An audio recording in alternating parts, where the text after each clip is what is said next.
I just can't believe it. He can't be. He was so young. Maybe in human years, but turtles can live to be about 200 years old. Looney? But I thought you died.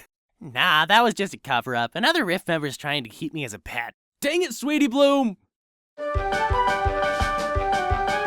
Hello interwebs, I'm Eric and welcome to TheLooneyTurtle. So, with a new Steven bomb on everyone's mind... Where have you been? It was released like a month ago in the UK. What? Why? Is Cartoon Network trying to encourage its American audience to watch episodes online? Seriously, I've been getting comments on my last Steven Universe video ever since they aired in the UK. And let me tell ya, the majority of my audience isn't from the UK.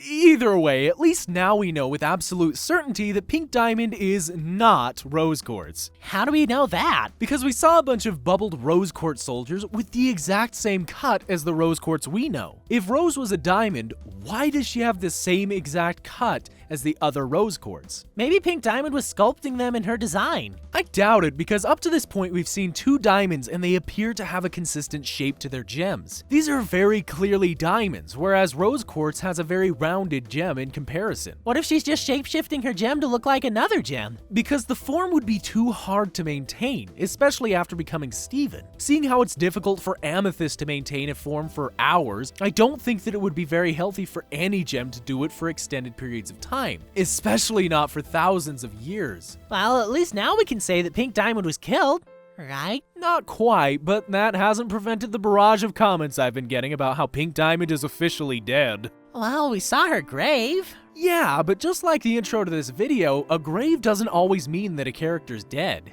Given how the cluster is such a big collection of gems, it's probably safe to assume that a lot of characters were shattered during the war. This leaves anyone the ability to create a fake grave for Pink Diamond, with real shards that just so happen to be pink. We didn't even see the inside, meaning that this might just be an empty ship. While we can point to instances where the show tries to convince us that Pink Diamond is shattered, there hasn't been anything presented thus far that has convinced me yet. I could be wrong, but the way that they've presented this event seems a little fishy to say the least. How does it seem fishy? Ooh, goldfish. In Back to the Moon, when Eyeball describes the war to the other gems, he doesn't explain what happened after Pink Diamond was shattered. But later on in Bubbled, Garnet claims that shattering Pink Diamond was the only way to save the Earth. Yeah, so wouldn't that mean that Pink Diamond was shattered? Not necessarily.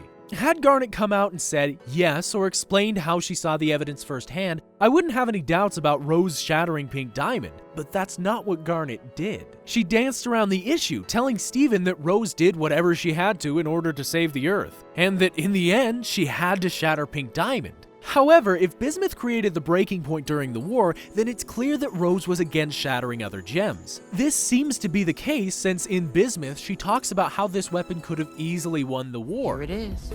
The weapon that would have won the war. And then she later goes on to claim that Steven and his mother have similar views on shattering gems.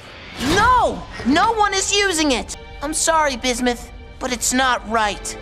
That's exactly what she said. Why would Rose then go and shatter Pink Diamond? Usually, when a conflict like this comes up in a cartoon, the hero finds another way, such as when Aang took away the Fire King's bending, or when the Lich was turned into a giant baby. Villains can be threatening, but it preserves the hero's message if they live by the rules that they expect others to live by. I could just be a man who likes tropes too much, but I feel like the same applies here. I think that Rose found a way to both preserve the Earth and the culture that comes along with it, but without harming another gem. We already know that Rose kept a lot of secrets from the crystal gems, including her armory, lion, and probably a multitude of other things. Garnet even acknowledges this in the episode Rose's Scabbard.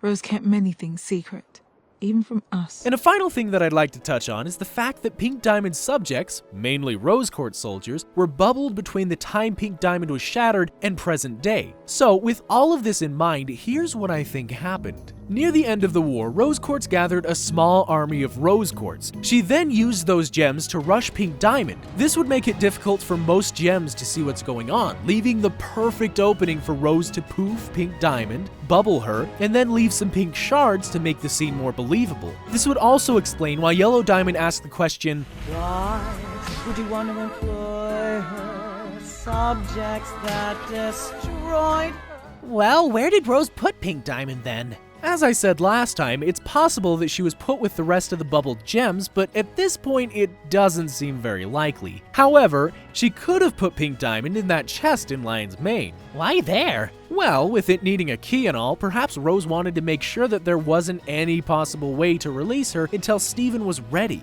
I mean, this is a member of the Great Diamond Authority after all. With all that being said, this is probably going to be the last time I talk at length about Pink Diamond. I kind of feel like this video is a repeat, but at the same time there was new information and I felt like I didn't do the theory justice last time. Feel free to share your thoughts in the comments below, and while you're at it, check out some of the videos on screen, and I'll see you next time where it's gonna be about a magical land of fun and It's gonna be about My Little Pony, isn't it? Yeah, but you weren't supposed to spoil it.